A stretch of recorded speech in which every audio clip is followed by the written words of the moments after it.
got a serious weight problem. Go home, start exercising. Get him out of here, please.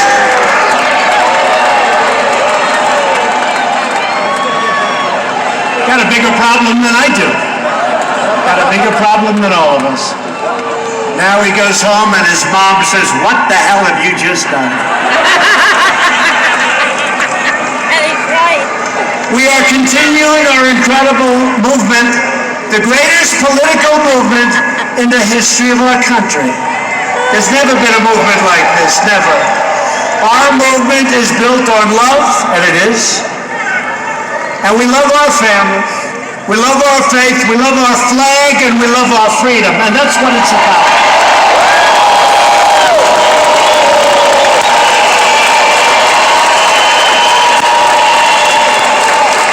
And add to that the fact that we love our neighbors and we love our country. Together we are all united by one fundamental principle. A nation's first duty must always be to its own citizens. Its own. We've got to take care of our own. You haven't heard that from a politician or a political leader in a long time. It's called America First. Yes. It's America First. We're thrilled to be joined tonight by many tremendous Republican leaders and great friends of mine. A man who's doing an incredible job as your governor, because I want to take 100% of the credit for the incredible turnaround of New Hampshire. And I remember it not so long ago. Things were not looking good. People were leaving. A lot of bad things were happening. But we have to give him a lot of credit. He's been a great governor, Chris Sununu.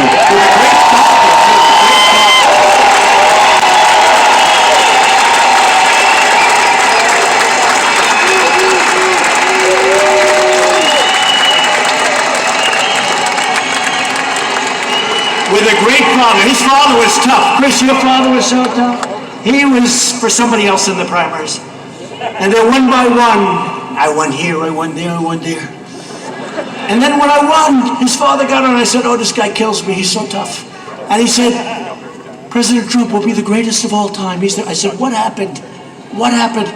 He went from being the toughest critic to the best there is. So I want to say hello to your father. Okay, Chris, you'll tell him. Great guy, what a family. What a family. Thank you, Chris. New Hampshire Senate Republican leader, Chuck Morse. Chuck. Thanks, Chuck. New Hampshire House Republican leader, Dick Hinch. Thank you, Dick. Thank you, Dick. Great job.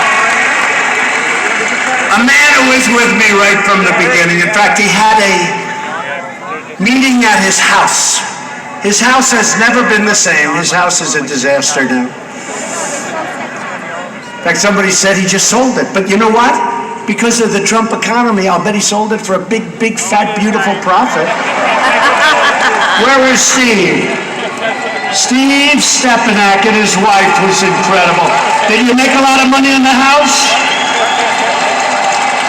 And we destroyed the house. This was the beginning. He held some kind of a meeting for me, and he has a nice house. But literally hundreds and hundreds and hundreds of people showed up, and they destroyed his house. It's never been the same. No wonder you sold it. They finally gave up. And that was 4 years ago. Anyway, thank you very much both for being here. Appreciate it. What great people. Thank you, Steve. Great job. And I hope the buyer of his house didn't hear that little...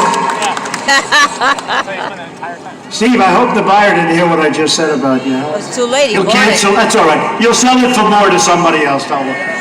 Republican Party Chair, Ronna McDaniel.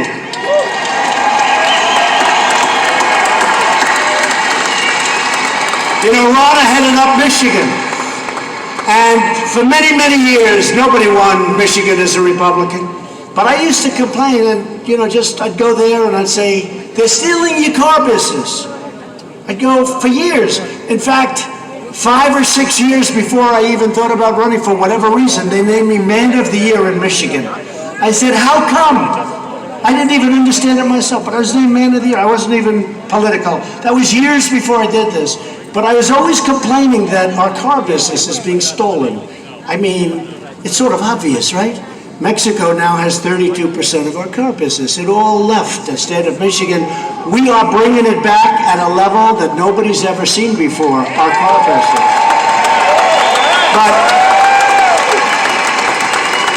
But I went to Michigan, and my opponent was told that the Republicans, no way you can win Michigan or Wisconsin, that you just can't.